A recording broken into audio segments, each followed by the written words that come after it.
This story is brought to your ears by all our fantastic supporters on Patreon. To get in on the action yourself with bloopers, extras, and the occasional early story, join us at patreon.com/voiceofallmtg.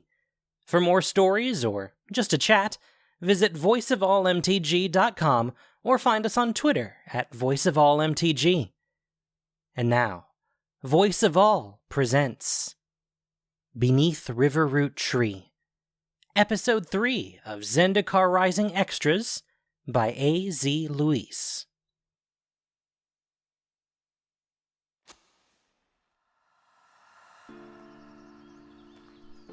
Balaged's skyclave hung in the air above the sprawling canopy of the Goom Wilds, a great moon that never left the sky and stared Obuun down, unblinking.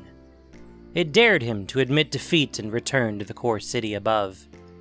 Instead of meeting its gaze, he looked away, leaning over the twisting wooden guardrail to watch the break guards leave Riverroot Village. A cohort of a dozen figures moved across the forest floor, barely visible in their brown and green patchwork clothing.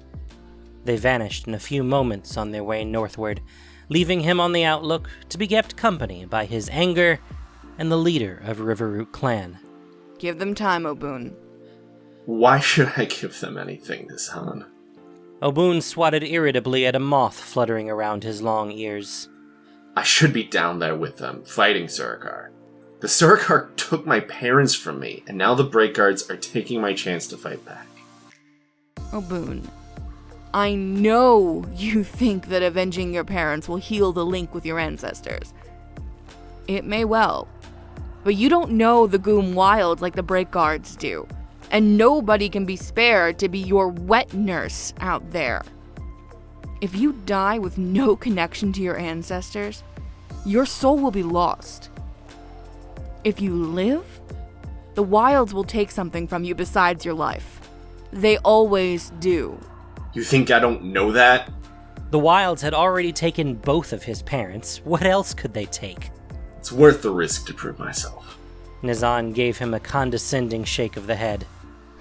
You do not understand the risks. You have much left to learn after being with the Corps so long, and the break guards can see that. So they think of me as a core because I live with them? That's not fair. Obuun turned to Nizan, searching the shorter Mul Daya's face. They were old, by an elf's accounting, the lines on their forehead and in the corners of their eyes like the veins of a brittle fallen leaf. I cannot know another's mind, and neither can any other Mul Daya. Obuun opened his mouth, but Nizan cut him off with a raised hand. There are a few things I do know, Obuun. I know that your Uncle Daikar loves the Corps because they provided him and you with safety. I know that the Corps are skilled at replacing our ways with theirs and anybody they can get a hold on. I know that Mul Daya are slow to trust. That's why I should be with them. They would know they can trust me if they give me a chance to prove it. Obuun brushed past Nizan. They didn't understand. Nobody in Riverroot could know the urgent pain of being an outsider in their own lands, nor how elven patience could chafe. His things were ready in his parents' old home, which was dusty and overtaken by vines. Nizan wanted Obuun to work on the house, tucked under a high branch of the great tree that housed all the elves of Riverroot Village. Obuun had no intention of staying in a house full of memories and crawling growth in a village where nobody trusted him. Not when the wilds were overgrown with chances to win back what he had lost. The armor that Uncle Daikar had bought for Obuun hung from a vine in the corner of the front room of the old house, its angular core design out of place among the twisting tendrils of green.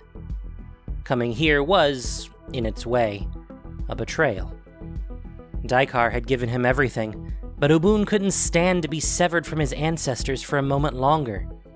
He had taken the armor and the wicked hooked spear to the surface world, leaving his only living family behind on the skyclave. Still, escaping the overwhelming magic of the skyclave and closing the gap of a full league of open air hadn't healed the wounded spiritual connection, and the fear that it would never heal had burrowed deep inside Obuun, like a beetle grub boring into the root of a tree. He shook it off as he put on his armor, the triangular sections of core patterns light and familiar where they rested against his shoulders. Obuun grabbed a coil of rope, his spear, and his climbing belt and slipped out the cracked back door. The hinges moaned in protest, but the sounds of the forest were loud enough that no one would hear. A flock of purple and black birds cackled on the roof of the village.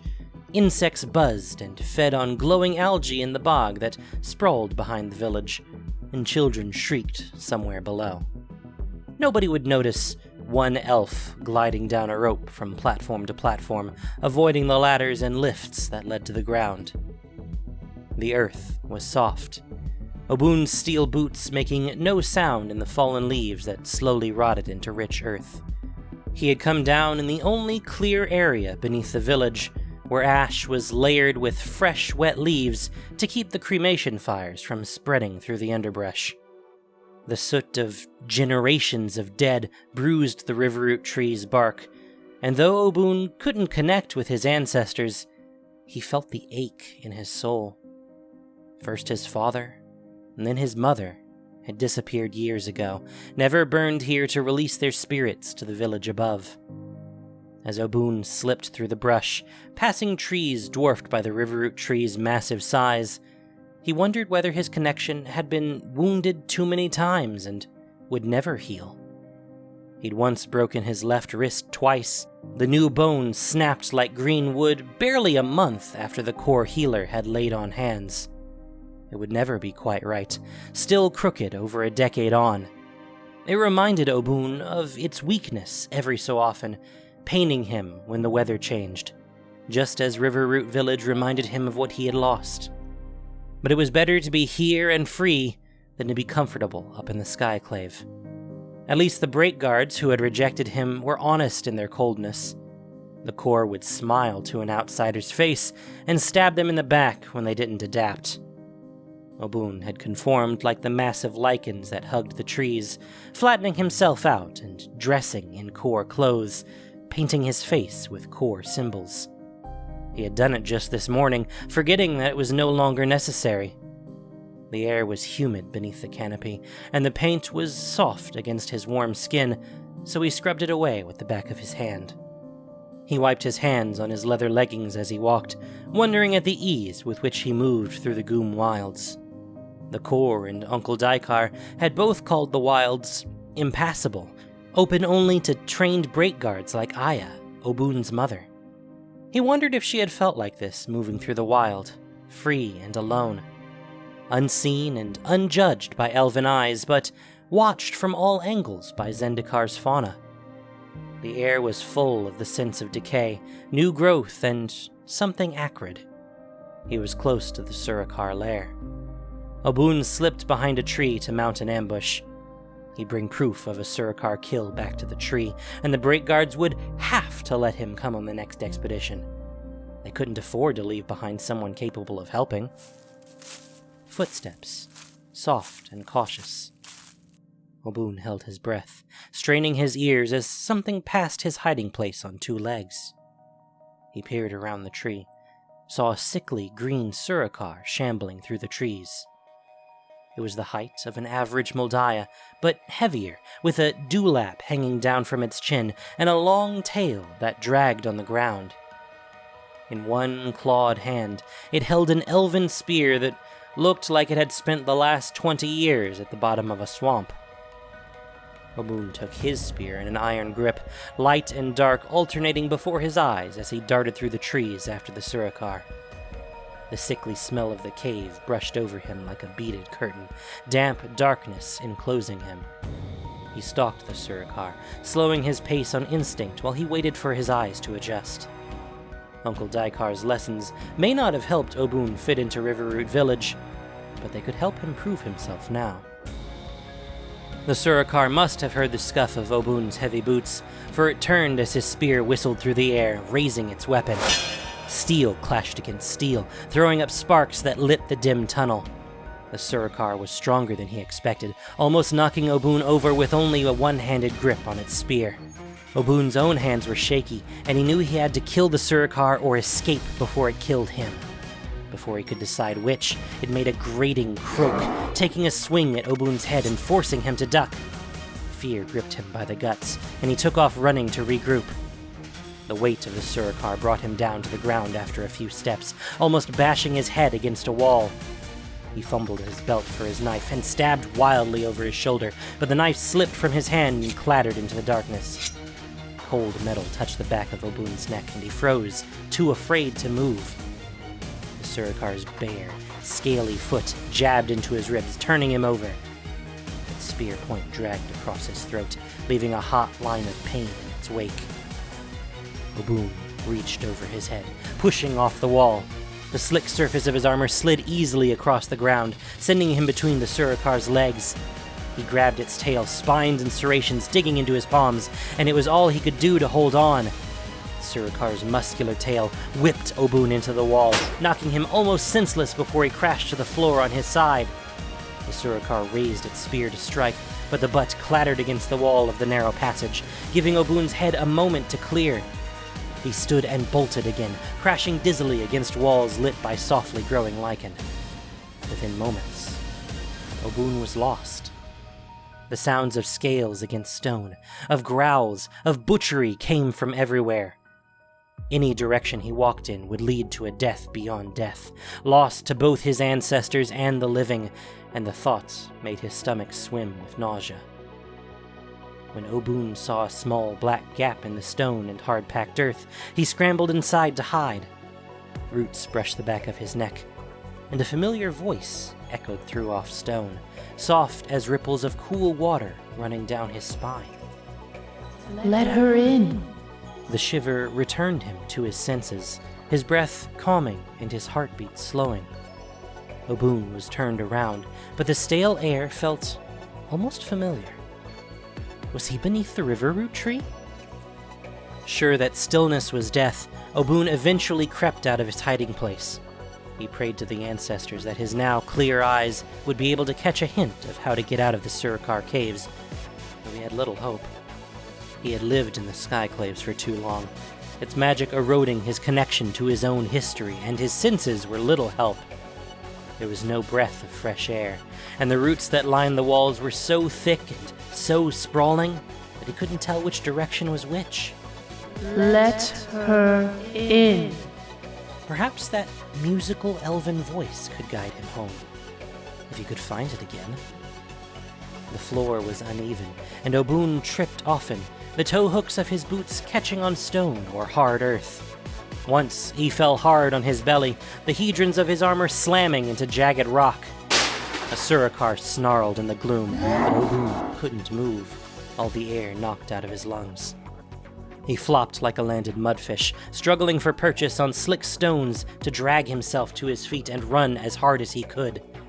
Unshod footsteps and a terrifyingly familiar croak followed his flight, echoing through the tunnels and filling his head until his heart pounded loud enough to drown it all out. Again he stumbled, and this time he found himself stumbling down an incline. Stones caught at his limbs, punched his midsection until his ribs felt like a bundle of old dry twigs. Obuun came to rest somewhere soft and wet. Or maybe it was he who was soft and wet, a raw bundle of tenderized meat. He was too bruised and breathless to care whether the Surikar that sought his blood heard him catching his breath, and too tired to try to escape. He waited for a killing blow to come. But when he could breathe again, he was alone and in blessed silence. He rested for a time, drifting in and out of consciousness, before the voice pierced the haze of exhaustion. Let her in. It sounded like his mother, the tone soft as if telling a bedtime story, but the words themselves were too low to hear. The laugh that snuck up on Obuun hurt his ribs. His mother's idea of a bedtime story would horrify most mothers. They were usually basilisks or worms involved, and they had sometimes given Obuun nightmares, sending him running to sleep in his parents' bed. That comfort seemed further away than it ever had before. The loneliness of the Skyclave and of Riverroot couldn't compare to how alone he was now. He was painfully aware of the comfort he could have had if the link had been intact. He would have had something to lean on, something to give him strength as he checked his many bruises. He had to rely on sheer stubbornness to drive him to his feet. Obuun found himself in a murky space, barely lit by the faint greenish glow of lichen growing above. It was enough to see that the chamber was huge, trailing roots hanging down from the ceiling. He had a childish urge to reach up and touch the roots, run his fingers through them like hair. He shoved it down. He had more important things to worry about. Though it had saved his life, his armor was too loud, and the sound of the Surikar's tread echoed from the slope above. He took off the core armor, taking care not to rattle it when he abandoned it to move deeper into the cavern. Something caught at his ankles, soft, dry clatters sounding whenever Obuun shifted his feet, and he froze. Bones. The place was filled with bones. A shiver as cold as the dry air high above Bala Ged swirled over him, and something deep within his chest responded. Here, with so much earth and sky between him and the overwhelming power of the Skyclave, he could at last sense the spirits of Riverroot clan. Giddy relief warred with horror, was subsumed by it. Dozens of dead over the decades, rotting cloth and leather crumbled under Obuun's boots, vibrations like silent bells calling him. One shivering note sang louder than the rest, tugging. His head spun, and he didn't know if it was from his many falls or some ancestral magic. Before he could decide, something struck his side with a wave of fiery pain, and he fell to his knees with a hideous crackle of snapping bone. His hand landed on a jagged fragment, and the dim nightmare landscape of the Surikar caves vanished. Swallowed by memory, Obuun's vision was obscured by a watery image of his mother. Light brown skin, slashed with darker scars on the backs of her deft hands. Long ears, studded with silver and framed by coily hair dyed scarlet and growing in black at the roots. Smiles and laughter, always underlined by the expectant silence of a breakguard, of a patient hunter who could vanish into the Goom wilds without a trace, but who always came back. A brutal kick smashed Obuun to the ground, shattering the vision, and his mother's bone fragment disappeared into the clutter. He groped for it, his hand falling instead on familiar leather and steel. Obuun brought his mother's short sword up just in time to stop the Surikar from lopping his head off. The muscles of his arms screamed as he used all of his strength to shove the creature away with the familiar leaf-shaped blade. He could feel his mother's presence in his hands, as surely as if it were her fingers he held. Instead of lunging again, the Surikar circled him in the shadows, bones crunching under its feet. Every crack and crumble made Obuun's stomach ache. He shoved himself to his feet, clutching his mother's sword with one hand and his wounded side with the other. The flow of blood wasn't as bad as he expected, but the pain came in a thudding rhythm that matched the beat of his heart and the clear bell tones of the spirits that swirled around him. The chill, dank air was searing hot against Obuun's skin. When he stalked toward the Surikar, it moved away, warily raising its spear. Obuun couldn't waste time playing games with the beast. He leapt at it, slapping its spear away with the flat of his blade, but even without a weapon, its reach was greater than his. Obuun had to leap away, avoiding the creature's vicious claws. It grabbed Obuun's arm and wrenched his blade away with a stab of agony to his injured side. The world tilted and he fell, dragging the Surikar down with him. Bones cracked and snapped beneath him, almost enough to drown out a groan of stone and earth. The Surikar froze, giving Obuun the chance to stab it, but his sword lodged in its tough scales instead of flesh. It rolled off of him, tearing the hilt from Obuun's hand. The stone below them shuddered, but he managed to keep his balance when he scrambled to his feet, held upright by some unseen force. Beneath him, the ground continued to shift and moan as if alive. After a moment of disorientation, Obuun realized that a slab of stone was rising up beneath his feet, responding to his need. Power streamed through him, a spring welling up from deep within Zendikar, tingling as brightly as 1,000 pinpricks before calming to a dull buzz. If he could just make the earth spit out the Mul Daya bones, he could bring them back to the village and have not just the admiration of the clan, but his parents' remains. The wounded connection to his ancestors would be healed. Obuun clenched his jaw, impatient to break open this terrible place and let the sun shine upon the bones of his clan. The platform kept rising, stone breaking and earth cracking apart above his head. The Surikar screamed in terror, flattened against the floor of stone and bone, unable to understand what was happening. Despite everything, guilt pierced Obuun. It was only an animal, a scavenger unfortunate enough to live near meat that fought back, that craved vengeance. A hideous snap ripped Obuun's thoughts away from the Surikar, and he looked up to see one of the Riverroot tree's roots crushed up against the ceiling of the cavern by the advancing stone. They had cracked, pale flesh visible beneath thick, dark skin. The taste of coming victory turned sour in Obuun's mouth. To bring back the bones would be to uproot the tree, and without the tree, there was no Riverroot clan. Living elves would die in the catastrophe, homes would be destroyed, lives ruined. But he was unarmed, alone with a Surikar bent on making him a meal. Obuun's heart raced as he cast his eyes around the chamber for an escape. All he could do was back away from the Surikar as far as he dared and rappel down the growing cliff. Rope in hand, he squeezed his eyes shut to tear himself away from Zendikar's lifeblood. The earth shuddered to a stop, so violently that Obuun nearly fell. The Surikar skittered toward him on all fours, and a terrified cry tore itself from his throat. His hand found the sword in the Surikar's side as its teeth closed upon his shoulder. Pain speared his flesh with a dozen blazing points of fire. The Surikar worried at his shoulder, not letting go until he gathered every last scrap of strength and jammed his sword in deeper. It howled, stumbling away as the dark blur of the world grew streaks of glowing green studded with spasms of pain. Nausea rose up inside Obuun, so strong that when he fell to the chamber floor below, the cold, hard stone was a relief, quelling the hot bile that rose in his throat. Bone shards showered down over him, and exhausted and sick, he was devoured by darkness, cut through by venomous emerald slashes. The lines of green slowly resolved into vines, leaves, branches. The air was damp, but fresh and cool, braided with the scent of foliage and flowers. Somewhere, a gnarlid howled, silencing the birdsong above for a few long moments. Give them time, Obuun.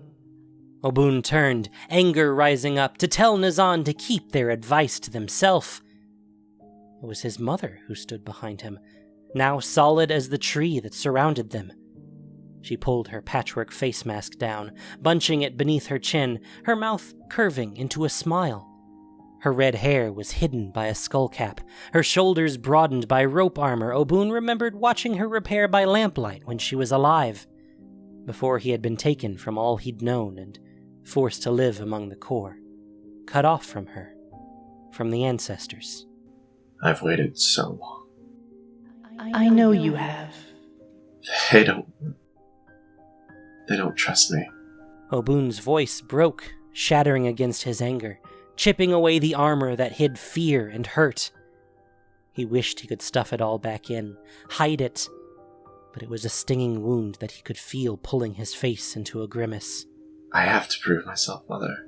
I have to show them I belong here, but I've failed. I almost uprooted the tree. I couldn't kill a single Surikar. Do you have to prove something to them or to you? Obuun didn't speak. He didn't know the answer. Recklessness is not how Mul Daya prove themselves. Patience is. Every Mul Daya has a purpose, and this is not yours. Let Riverroot into your heart, and she will let you into hers. Obuun glanced up at the massive branches spreading overhead. Riverroot had become a sight of pain, a symbol of all the worst things that had happened in his life. The loss of his parents, the loss of Mul Daya ways, the slow decay of his childhood home. Realization dawned on Obuun, as slow as a creeping root. He hated it here. He'd been angry and disappointed from the moment he arrived. I don't know how to stop feeling this. His mother didn't answer. Obuun looked down from the canopy to see that she was gone. She left an emptiness behind, a hole in Zendikar and Riverroot clan that could never be filled. The forest pressed in on him, branches and vines weaving together, begging him to submit to it. Obuun didn't know how he could allow Riverroot in, when it would only deepen the sucking wound inside his chest. He wanted to trust his mother's spirit, to follow her guidance as he had as a child. But the leaves blotted out the sun, plunging him into darkness and terror. Something skittered across Obuun's skin, and he sat bolt upright, scattering bone chips everywhere. Little green sparks skipped over him, drawing vines that lingered in his vision and lit the cave around Obuun. The motes dulled the pain of his many wounds, bathing him like cool, clean water. Like the sap of a tree, the nectar of a flower, sweeter than anything he had ever experienced. Obuun closed his eyes, letting it fill him up. He could see the Riverroot tree behind his lids, smell the fresh air, and feel the warmth of the sun, sense the moon crouched behind the horizon. The lace of ley lines and the hedrons that channeled them might have been touching his skin, he sensed them so keenly. The tendrils of the Riverroot tree had buried themselves inside him, and he was drawn to her like iron filings were drawn to a magnet. The relief of finding this connection drained out of Obuun in an instant, replaced by an aching emptiness. His father wasn't here, and he had lost the bone that had opened his mind to the ancestors. The shimmering bell tones of elven spirits had stilled, silenced by fresh grief. Obuun opened his eyes. The space was lit with the soft green of a new leaf. The great pillar had toppled, smashing through a cave wall. When Obuun climbed its uneven surface, he found a subterranean lake beyond the shattered wall, its still water glowing with algae. His disgust with dank places faded. There was beauty here that he had not recognized, connections he had not seen, tying even the most dangerous places to the home he had once loved. I know the Corps are skilled at replacing our ways with theirs, and anybody they get a hold on. Obuun had been changed in ways he had yet to understand, and might never understand. But like Nazan, he was sure of a few things. He knew that the land had seen fit to give him the gift of his life. He knew he could not waste that gift. He knew that the Riverroot tree would guide him if he let her. The tree's roots reached deep to find this underground lake, to take up water and grow to her massive height. But they also grew wide, humping out of the shimmering bog that stretched out to the east of the Riverroot tree. The lake had to be connected to it somehow, its algae flowing in from above to slowly fade without the sun to teach it how. He had to search for the exit, but first he had to take off his boots. They were too loud and kept tripping him. Obuun set out barefoot, the stone rough and cold beneath his bare soles. He listened as he walked, but the sound of water began to drown out any sign of Surikar. He paused often to watch for danger, knowing the Surikar was still hunting him. Ahead, the waterfall glowed brightly, the splashing foam filled with luminescent algae that flowed in from above. It lit smooth, worn-down stone that would be difficult to climb without his toe hooks, but Obuun still had his gear. He could make it with care and patience, as long as he didn't use a hammer and pythons. The sound would surely alert the Surikar to his presence. Though the rock was slippery, there were plenty of cracks to hold his chocks as Obuun slowly made his way up the steadily flowing waterfall. The scent of acidic water and moss flowed down with it, giving Obuun a slender thread of hope, even as scrabbling sounds below seeded fear in his gut. The Surikar was close behind. His shoulders ached, especially the one that had taken the venomous bite, and the exhaustion of running and fighting for his life weighed him down. He slipped more than once, saved by his chocks, but with his heart still in his throat. By the time he reached the top, he was well above the height where a fall would kill him. The crack through which the water flowed was wide and shallow, only a tiny gap of air between water and stone. He sank low in the steady flow, holding onto a root that hung down from the ceiling to keep from being pushed back down into the caves. A splash followed him, and he pressed back against the stone wall as the pursuing Surikar rose up from the shimmering waterfall. It scanned the mouth of the cave, his mother's sword still embedded in its side. Obuun's heart jammed itself into the back of his throat, and he almost leapt out of his hiding place to try to grab the weapon before he remembered his mother's words. Patience. Obuun waited until the Surikar finished its search and turned away to climb back down the waterfall. He held his breath as he crept up behind the Surikar in silence, palms itching to grab the hilt of his mother's sword. He reached for the sword hilt, praying to the ancestors to steady his hand. All he had to do was wrench it out. All he had to do was take it, and he would have this one thing of his mother's. Obuun moved more slowly than expected through the water, but so did the Surikar. It couldn't turn fast enough, and the decades-old leather of the hilt held, giving him a good grip. He kicked the creature as hard as he could. Scales sliced the bottom of his foot, and his shoulder protested as the Surikar lost its balance, tottered, and fell with a splash. All the air rushed out of Obuun's lungs in a great burst, and he clutched the weapon to his chest, shuddering. When he regained his breath, Obuun peered over the edge of the waterfall, the bright glow of algae clearly outlining a dark shape in the water below. He watched, waited to make sure the Surikar couldn't follow him back to Riverroot village. The shadow remained still. His nervous heartbeat slowed and his jaw unclenched. Obuun hadn't realized how badly his teeth hurt until that exact moment. He shook himself and turned back to the gap that opened up to the swamp. Obuun had to push past hanging roots and vines to emerge into the open air where night had fallen. The moon hovered above, casting a pale silver light that mirrored the glow of the algae below. To his back, Obuun could feel the Riverroot tree, his home, watching and waiting. Exhausted, wanting nothing more than to return to his parents' dilapidated old house, he began the long trudge home. Days later, after his long rest and many grueling days of work, smoke rose from the forest floor, filling the branches and walkways of Riverroot village. Its scent battled with the acrid odor of scarlet dye. The tips of Obuun's ears were still pink from tinting his hair like his parents once had, his hands red where they were not blistered by hauling rock. His discovery of the Bone Cavern and the back entrance to the Surikar caves had led the entire village to action down below, working to close the passage from the main cave system to the Bone Cavern. The bones had been carried back to the village, and the cavern sealed, too. The pyres were the final step for Riverroot village, releasing the dead and decorating their keepsake bones to be put away in chests or displayed on mantles. Many elves didn't get to keep the bones they wished for, but any bone was better than the painfully tiny shards left of Obuun's mother. The fall had rendered them so small that little of her remained. Many of the bones were worse off, little more than dust, and whispers filled Riverroot village that they were from long before the Surikar inhabited the caves.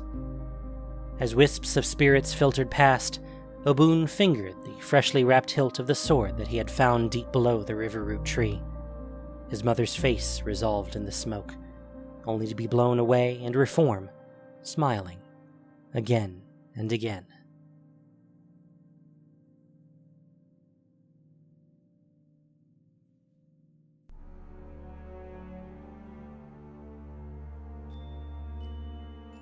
Thank you for listening to this production of Voice of All. As listener-supported entertainment, we rely on you not just for the voices of the characters, but also to keep us going and growing. If you enjoyed what you heard, please support us by reviewing and following us on your favorite podcast apps or YouTube, or just plain sharing with your friends. You can also support us financially on Patreon for exclusive perks. Beneath Riverroot Tree was written by A.Z. Luis. The podcast was produced and edited by Gendo Okeshi, with sound editing by Nockshade. This week's story featured the voice talents of ALK Alters, Ash Thurman, and Haz Doms. Voice of All is unofficial fan content, permitted under the Wizard of the Coast fan content policy. Magic the Gathering is copyright Wizards of the Coast. Thanks so much for listening, and y'all have a great day.